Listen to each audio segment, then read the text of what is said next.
let's dive right into what is available from financial tools. There are budgeting, retirement, healthcare, specialized tools, and also we'll talk about the educational resources. As far as budgeting tools, actually, if you go to the National Council on Aging, they have some great budgeting tools there available. Also, some interesting software that does an analysis of some of the different financial products that are available to you out there, such as long-term care and reverse mortgages. There's also retirement planning available. And I specifically want to talk about one that seems to be on everybody's mind right now, which is Social Security. There was a front page article 2 days ago in the Wall Street Journal about how people are now deciding to take Social Security benefits earlier based on their concern over cuts or changes to the program. And SSA.gov is a great place to go to find out about those benefits. Also, for healthcare financial information, Medicare.gov is obviously the Medicare website and can go through and give you a really good background. They've done a good job of providing a brief about the benefits and then also the different parts of Medicare that you need to supplement to the overall care. There is also private sources that you can find through seniorliving.com. AARP also has some really good information and analytics for the different types of Medicare and healthcare coverages that are available to elderly parents. And then there are specialized financial products. And here we're talking about things like reverse mortgages, annuities, long-term healthcare. We're going to get in a little bit more into that a little bit later. But I do want to complete this slide with reminding you that if you go back and you look at the Shadowridge Asset Management YouTube channel, you're going to see a great catalog of topics that are covered by myself, Laura, Ryan, and Will. And we really want to make sure that you guys can utilize that because I think there's an awful lot of information that's already out there instead of just relying upon the 30-minute segment that we're doing this month. Okay. From there, we want to talk about the benefits and the drawbacks of these financial products, specifically reverse mortgages, annuities, and long-term care insurance. The first one is obviously a mortgage product, a banking product. The second two are insurance products. I want to distinguish between the two. The reverse mortgage, and the reason that reverse is in there is because it is distinctly almost exactly reverse from a normal mortgage where, okay, you borrow this money and you are paying back that money over a period of time at a specific interest rate. I would say 99% of all mortgages tend to be a very specific 30-year fixed rate, and this is your mortgage and it's not going to change.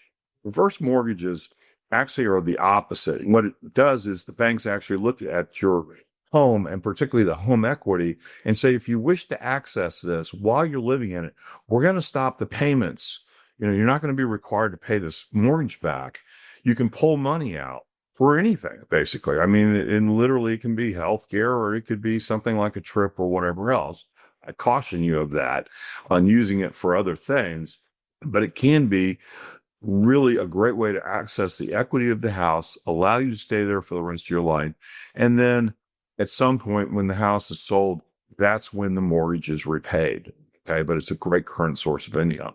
Annuities are contracts with insurance companies that give you guaranteed income for a specific period of time. Now, that can be your lifetime, which obviously is not a known specific time, or they can also be for 10 years, 15 years, 20 years, but they can provide the comfort of safe, secure, knowing that you're going to have income in the mailbox every month or delivered into your bank account every month. The terms of this depend on how much you put into the contract and then the terms of their contract.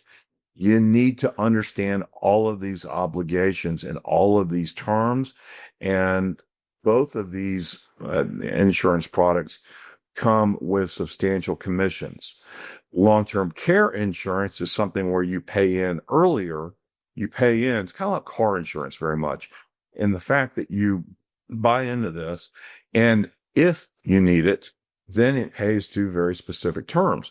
And that can include care in a facility like a skilled nursing care facility or nursing homes or something along those lines, memory care centers, It can also provide at-home care. You don't have to be into a facility in order for this to be able to kick in. You have to simply, it's based upon what activities of daily living that you can perform, such as bathing, being able to feed yourself, your mobility, those kinds of things. But again, it's very important to understand that the contract terms when you're taking a look at these products, and also understanding, are you paying a significant commission or premium in there, and understanding that, which is where we come to the need for professional advice. Okay. And the professional advice needs to provide an expertise and an experience. And I will give you the expertise and experience kind of in a nutshell with the Shadowridge asset management team. We all have a very deep background that is wrapped in being a fiduciary to you, of knowing the different products that are out there, knowing the things that are available to you. Not saying that we're expert in all things, but knowing vastly what these things are, what are the benefits, and what are the risks, and what are the costs.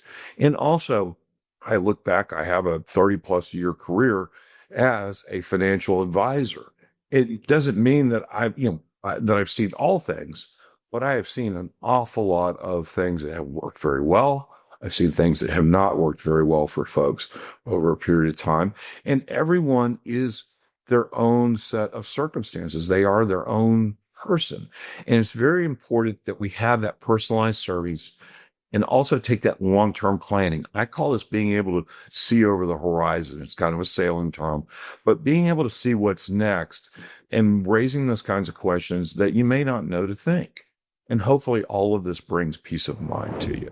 So in conclusion of all this, what we're talking about is exploring a variety of financial tools and resources that are out there, knowing what's available, asking us, taking a look at our library, talking about the benefits, the risk, and the costs of these different financial products that are out there, and then really making sure that you're following through with a plan and emphasizing the focus on what's best for you, your parents, and your family.